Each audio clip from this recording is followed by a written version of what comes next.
Welcome, everyone, to this week's episode of the Essential Therapies Podcast with Dr. Cindy.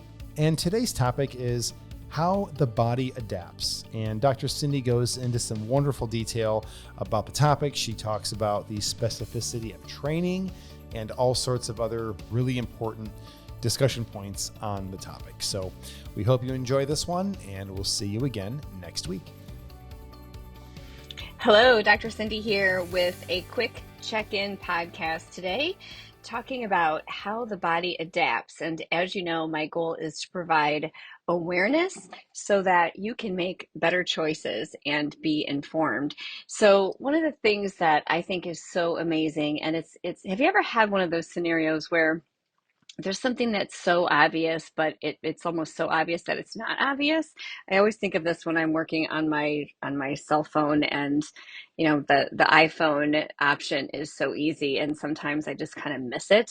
Or maybe those items where it's just so commonplace that we don't even think twice about it. Well, I feel like this kind of falls into one of those categories.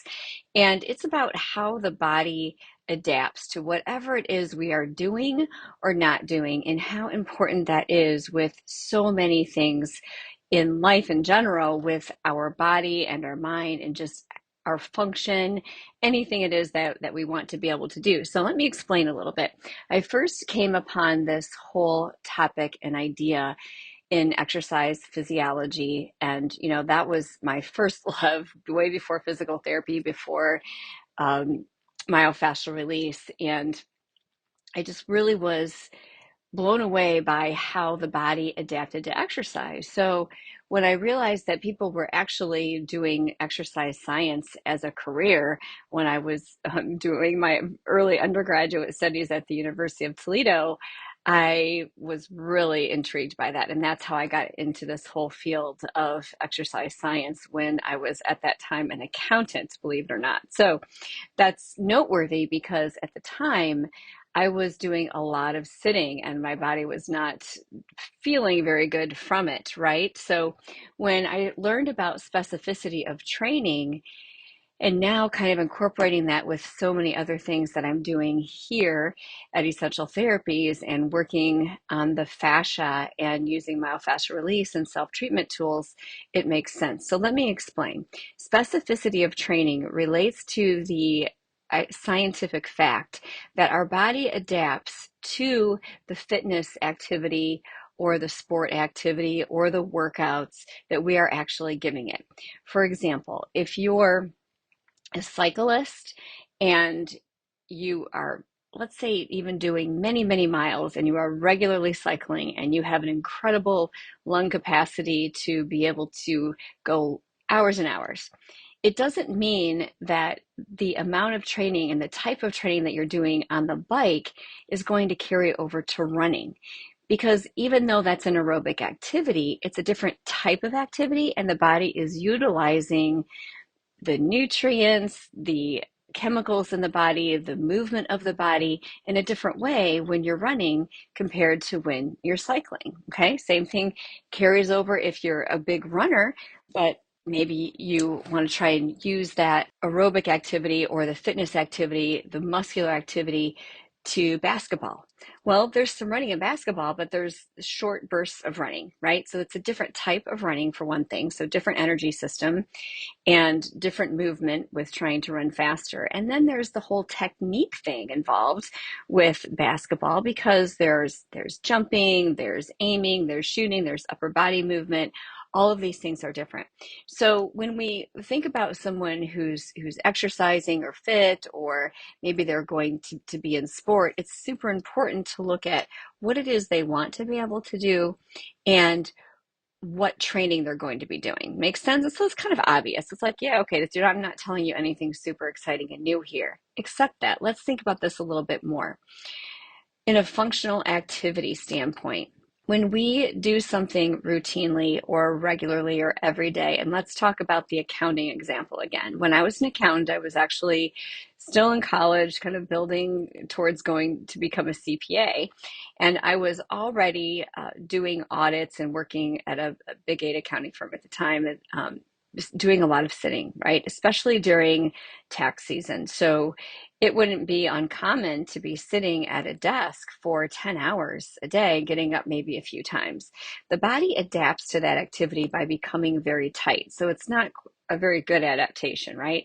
So when I would stand up, there would be tightness in areas of my body, and that would carry over to which what was causing that tightness is fascia, which I understand now, right? Which I didn't even notice at the time. It's like you just, oh, I feel maybe stiff from sitting here. I was actually starting to get pain. But what's happening in the fascial system is it's adapting to that position. And if we don't do something to reverse that position or to create an opportunity to have a different movement with our fascia and our skeletal system and our whole body, then it's going to develop patterns that are hard to come out of later on.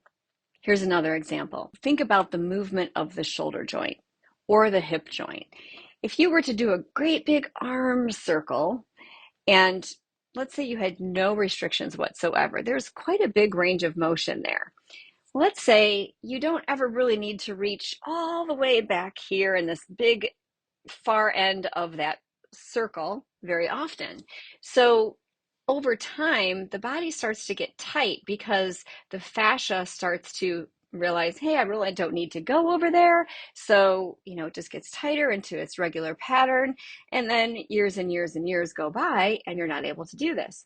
I see this every week in my studio here with patients on my table, especially with older adults who haven't been getting, let's say, on their belly very often. I'll ask people this question often. When's the last time you got on your belly? And oftentimes I get a blank stare or an I don't know, or, it's not even a thought.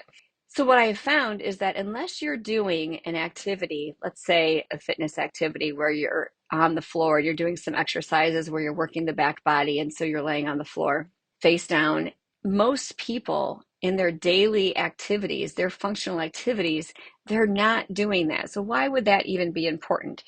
When you think about the sitting position and how hunched over we become, how the hips are bent, the knees are bent, we're usually looking forward, we're oftentimes slumping forward. This part of our body in front of us gets very tight. When we stand up straight, now we're opening up that area. But if we were to lie down on our belly, we're also opening it. And then we have an ability to relax into the supportive structure on the floor or a table or bed, what have you. And even propping a pillow up or propping on your elbows then starts to lift the head and the upper back so that you're going into extension, right? So that would be similar to if you're standing and bending backwards. We're opening up that front body.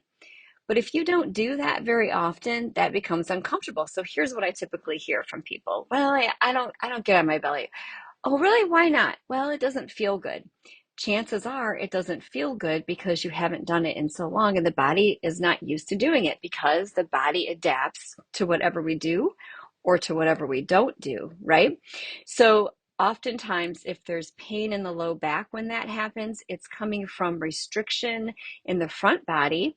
As you're opening up that front body, the structures that are attaching to the front of the spine, usually through the hips, and I can give you all kinds of anatomical names, but that's not even necessary. If you think of the pelvic bowl and all of the structures that are in that bowl, as they attach to the back body, when we stretch out that front part of our body, it pulls on the back. So if you're having pain, let's say when you lie on your belly for a while, or even just getting there, that could be part of what's going on. You can remedy that a little bit by placing a pillow under that area of your low back that's uncomfortable when you lay on your belly and gradually get used to taking that away or making it a smaller thickness, anything to help open up that front body.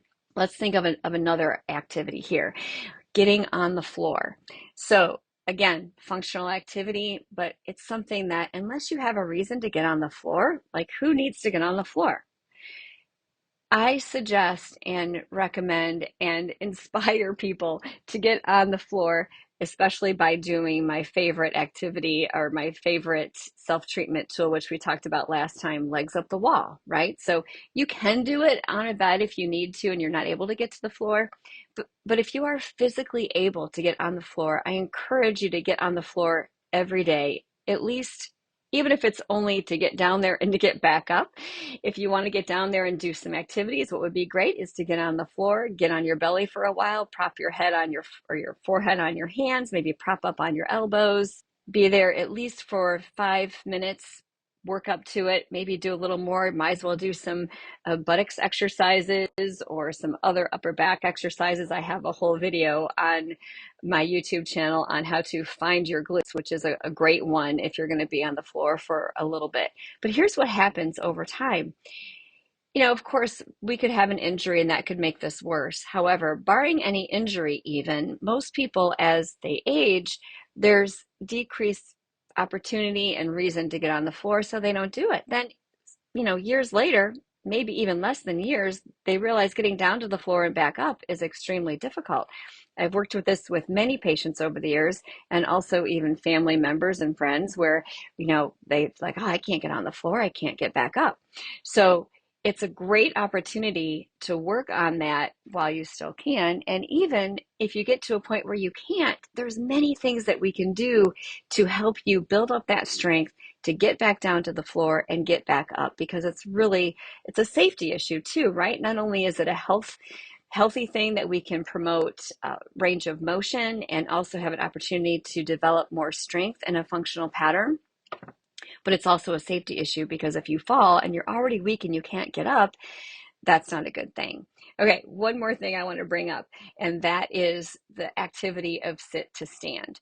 So if you think about just going from sitting down to standing up, that activity is something that we kind of take for granted, right? But as we age, and many people, maybe it's not just aging, maybe there's a problem that has happened that you've required surgery, or there's been an injury or some other illness that has created weakness over time.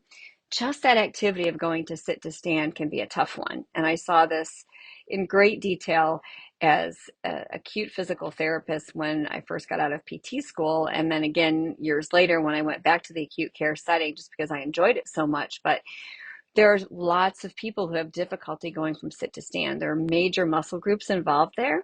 And if they get weak over time, it makes that activity of sit to stand difficult. So if you know someone or you yourself have difficulty going from sit to stand, you can practice that by adding repetitions to that throughout the day. For example, maybe you need to use arms on a chair to stand up, or you need to maybe even need some help. But if you did that repetition several times, just sit back down, stand back up, sit back down, stand back up. And you do that as much as you can. Let's say the most you can do is 6 times. If you did that activity twice a day, or even once a day, but you were consistent with it, again, your body is going to adapt to whatever it is you're doing or to what you're not doing. But if you give your body the opportunity to adapt to repetitions of sit to stand, then it is going to get better at sit to stand. And that is what we want, right? To develop functional strength. So I could go on and on about this topic, and maybe it's something we should bring up more again later. But I did bring up a lot of lower level activities here, but there's a whole slew of things we could talk about in regards to athletes, especially endurance and ultra endurance athletes, who really are focusing on only a few specific activities. So much of the time they're avoiding or ignoring the rest of their fascial system, and they're having decreased range of motion in certain directions of various joints, specifically and especially the hip joints and the shoulder joints and the spine. So many things that we can work on to create optimal mobility throughout our body, which is really talking about fascia, because as that fascia tightens down because it's not being used or asked to be moved in various ways, it's going to get tight. I always like to say, if we took an infant and we moved, all of its joints, its full range of motion gently every day for the rest of our lives, barring any injury, we should maintain normal range of motion through all of our joints. The problem is we don't know to do that, and it's a difficult thing to do, right? But getting back to some movements that maybe have been difficult, just know the body can adapt to a point if there's injury and trauma and surgery and all of that. But you never know unless you try. So hopefully that increased some of your awareness today about how the body adapts and the potential that could be there for maybe some dysfunction or injury or difficulty of any type of movement that you might be experiencing. Have a great day and more to come.